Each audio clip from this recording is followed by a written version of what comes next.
Good morning, dear children. Dear children, we started chapter number 10 of history, that was India after independence. And we talked about the first topic of the chapter, that was a new and divided India. So, today we are going to start the next topic, that is, a constitution is written. Fine. So, children, between December 1946 and November 1949, now some 100 of Indians, they a lot of meetings were taken place just to discuss about the country's political future. So these meetings, that was known as the people, those who were involved there, that was known as the Constituent Assembly. So what they were discussing, the meetings they were discussing, those were held in New Delhi. And people from all over India, I mean the participants from all over the India, from different political parties, they took part in it. Now what discussions they took place, the result out of that was that the framing of Indian constitution. And you all know that the Indian constitution came into effect on 26 January 1950. Now the one main feature of the constitution was that, children, the adoption of universal adult franchise. And you all know what does it mean. It means that all Indians above the age of 21 at that time, they would be allowed to vote in state as well as national elections. So it was a very big step, children, because for now, before Indians, they were never allowed to choose their own leaders. And even in the other countries like United Kingdom and even in United States, this right was granted in stages. Means, first of all, only the men, which are who's those who were having property, they were allowed to vote. Then only the educated were allowed to vote. Then the working class got the freedom to cast vote. And finally, after a big struggle, American and British women were granted to vote. They got the grant to vote. And on the other hand, children, soon after independence, India chose to grant this right to all its citizens. Means it was a big step for India, because it was regardless of any gender, class, or education. Now the second feature of the constitution was it guaranteed equality before the law to all citizens. Means all are equal before the law, whatever your caste is, whatever your religious affiliation is, who whatsoever religion you belong, all are equal before the law.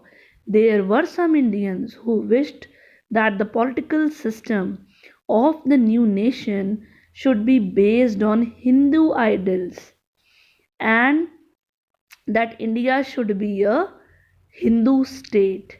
They pointed out example of Pakistan, like it was a country which was created explicitly protest, after so much of protest, and it has a particular religious community, that was it is a Muslim state.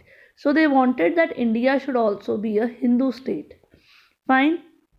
However, the Indian Prime Minister Jawaharlal Nehru was of the opinion that India could not and must not be a Hindu Pakistan. Fine.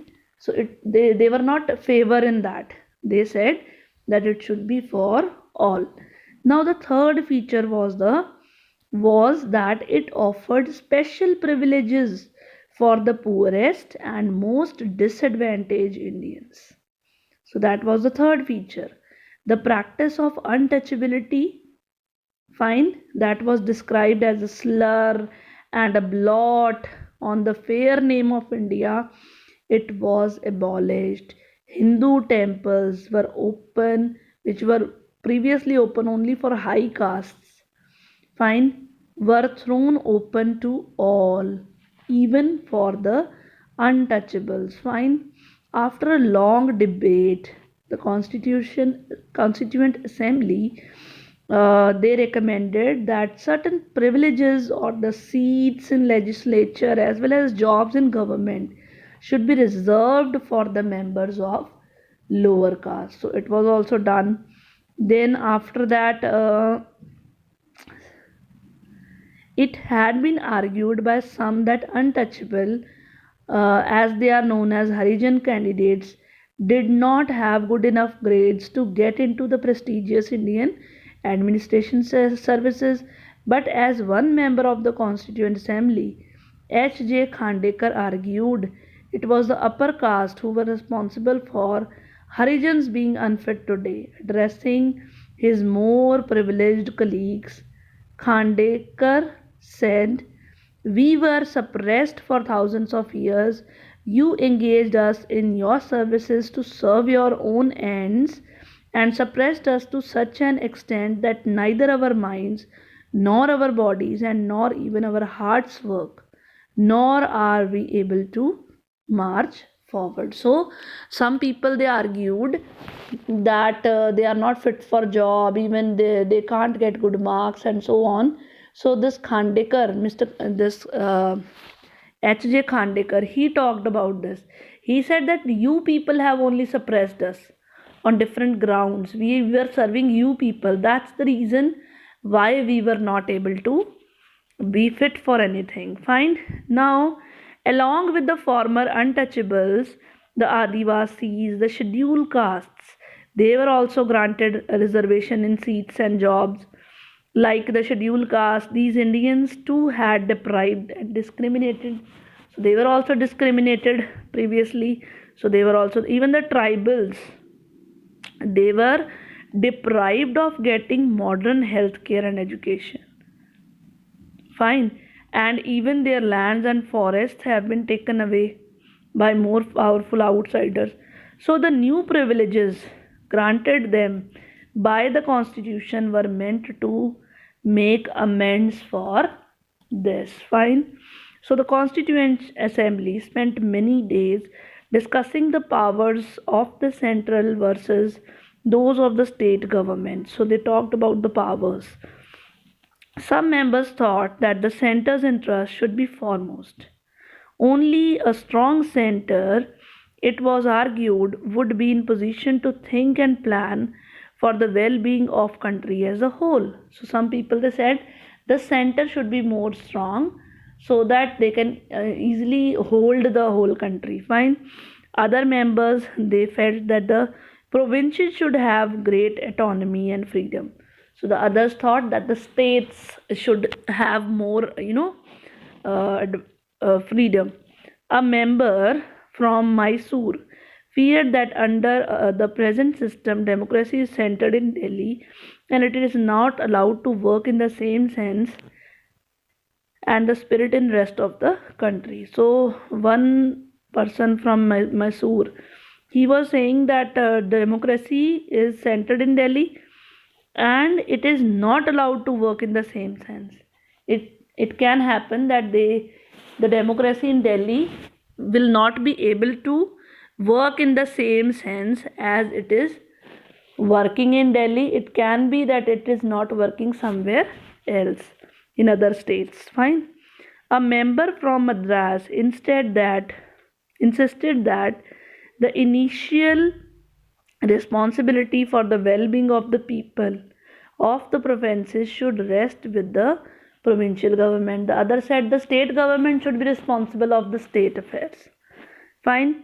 The constitution sought to balance these competing claims by providing three lists of subjects: the union list, with the subjects such as taxes, defense, and foreign affairs, which would be exclusively responsibility of the center, and a state list of subjects such as education and health, which would taken care of principally by the state.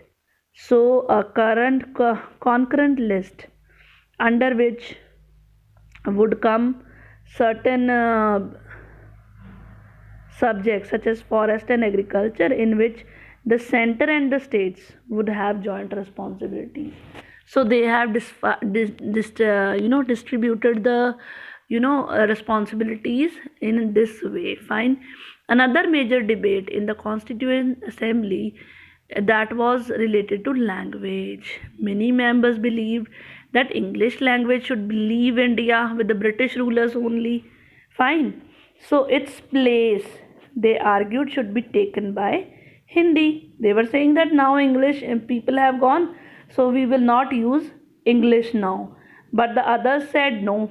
Fine, its place, they argued, should be taken over by Hindi. However, those did not speak Hindi were of a different opinion now. There were some people, those who were not able to speak Hindi, so they were opposing it.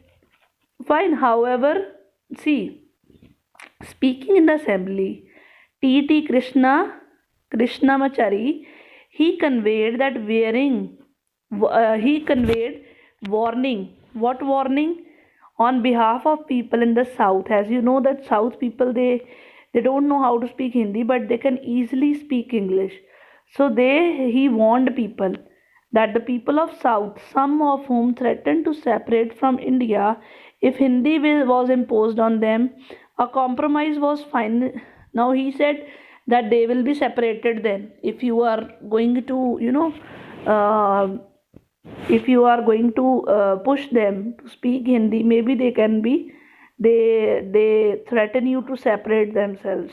So a compromise was finally arrived at, namely that while Hindi would be the official language of India, English would be used in the courts, the services, and communication between one state to another. So this compromise they did find. Many Indians contribute contributed to the framing of the constitution. Many people they contributed, fine.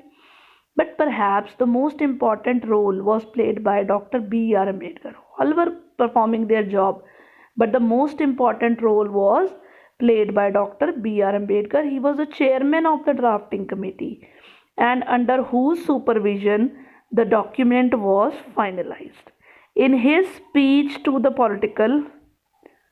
Constituent Assembly, Dr. Ambedkar, he pointed out that political democracy had to be accompanied by the economic and social democracy. Fine, political, social, and economic democracy should be there. Giving the right to vote would not automatically lead to removal of other inequalities, such as between poor and rich, upper and lower caste. While the new constitution, he said, India was going to enter into a life of contradiction. In politics, we will have equality in social and economic life, we will have inequality. Fine. In politics, we will be recognizing the principle of one man, one vote, and one value. In our social economic life, we shall, by reason of our social economic structure, continue to deny that principle of one man, one value. So, this thing he talked about children. Fine. So, this was all about the second topic. Thank you and have a nice day.